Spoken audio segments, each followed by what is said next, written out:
The stencil is really the start to any great tattoo. It's the foundation, it's the beginning of realism.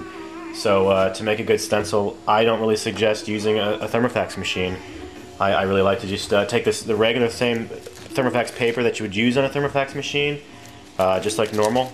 Pull out the tan-colored paper,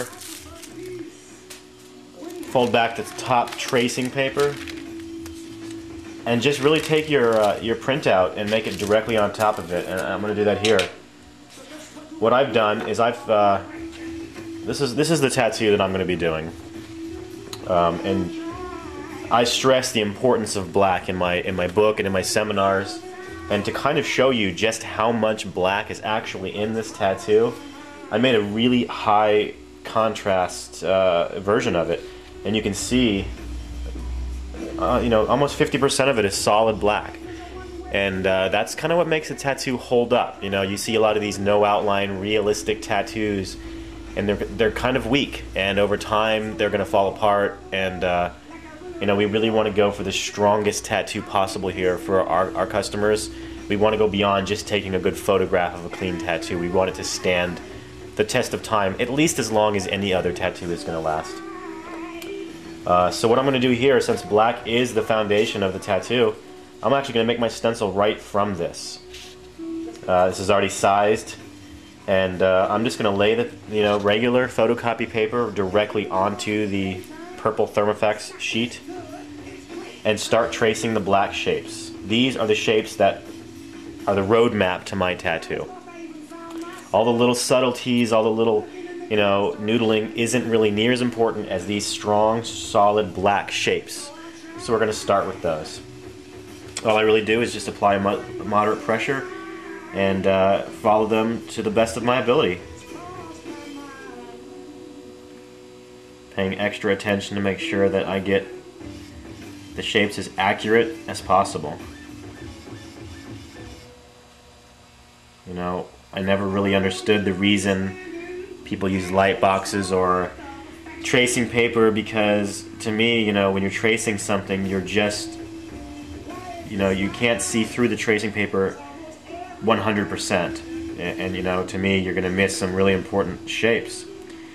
This way, it actually allows me to see as clear as I possibly could.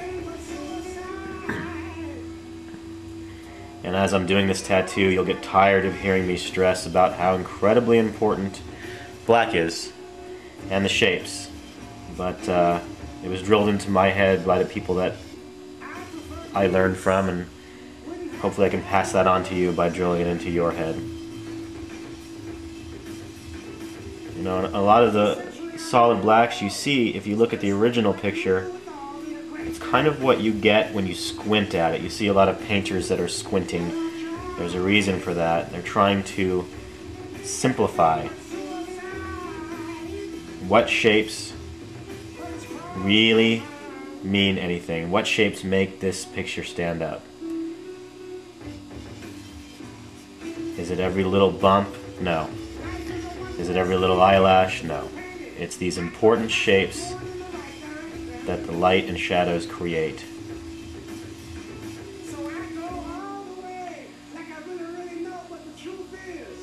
Learning to see is probably the most important part of being a really good artist. And you can see I'm just going along, and I'm just doing them exactly how I see them. And it doesn't really matter that I'm not using a thermofax machine, because this is going to be my stencil.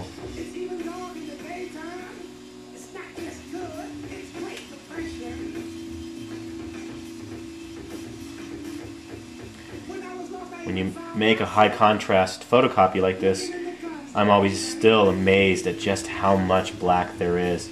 And I think by making these higher contrast photocopies, it makes me feel a lot better about putting so much black, because it can be a little daunting, it can be a little scary to just kind of go at it and start pounding the black in there for fear that it's going to be too dark. But you can see, just like there's the blacks, there's the light areas, and although this won't be white, although it could be, it would look nice, we're going to put the mid-tones and the highlights in there as well. just go along and trace it almost as if it were a piece of tribal. Just really get those shapes in there as accurately as you possibly can. To me, this is one of the most boring parts of tattooing, but it has to be done.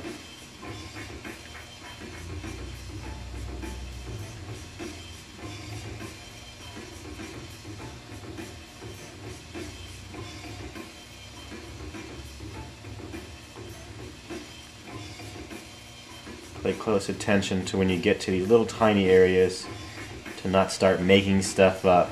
Try to really still follow those shapes. And what really helps me a lot of the times is to actually kind of crosshatch in the shading with a little bit of pressure, just to remind me that this is the dark area. If I didn't do this, the stencil would be pretty confusing.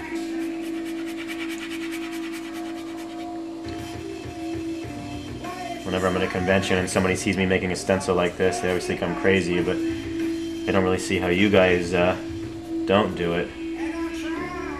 Just use a regular ballpoint pen and go to work.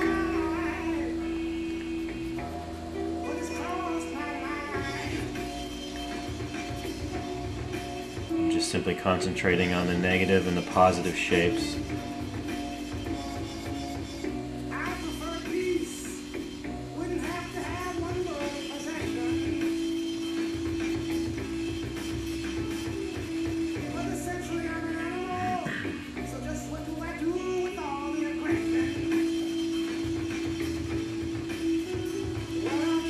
You can kind of see by doing this why an outline really isn't important. You know, these shapes are all laid out for us. There's no reason to lay an outline around them. We're going to have blacks where they need to be to back it up, so it won't be a weak tattoo. Tattoo like you mean it.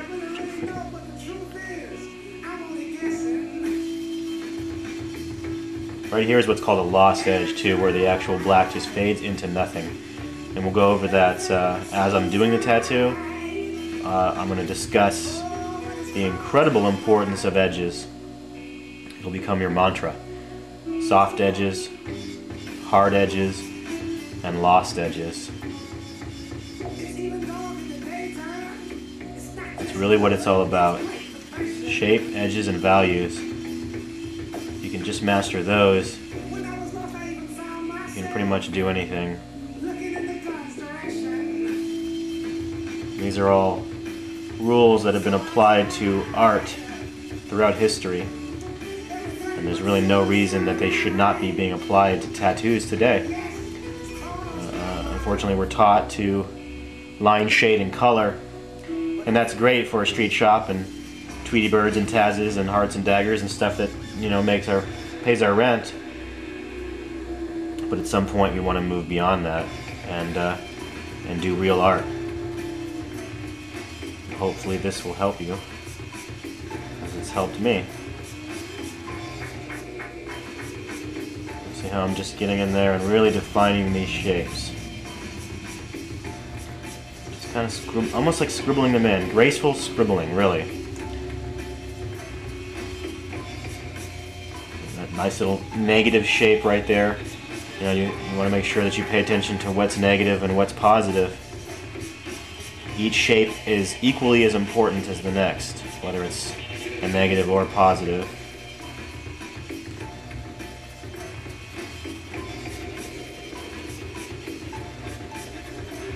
If you have some negative shapes, you might want to really kind of outline them with the pen just to make sure you really get them in there. Pay extra close attention to those lost edges, where they're coming off of. And even when I'm making the stencil, I'm squinting. I'm just trying to really make sure that I capture really only the most minimal important stuff. And the beauty of not having tracing paper is I can pick this up at any time and see what's going on. I can move it It doesn't matter if it sits back down in line or not. So your stencil might not look like much, but trust me, these shapes are actually what's going to make up the tattoo.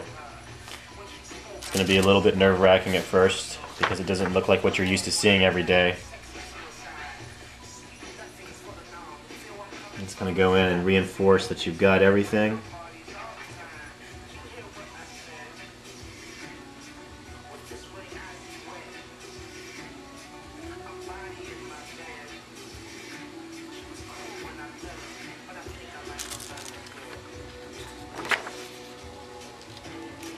You can kind of hold it up to the light too and kind of look through the paper and see if you've missed any spots, but that looks pretty good to me. So that's how I make my stencils. Now let's put it on, let it dry for a while,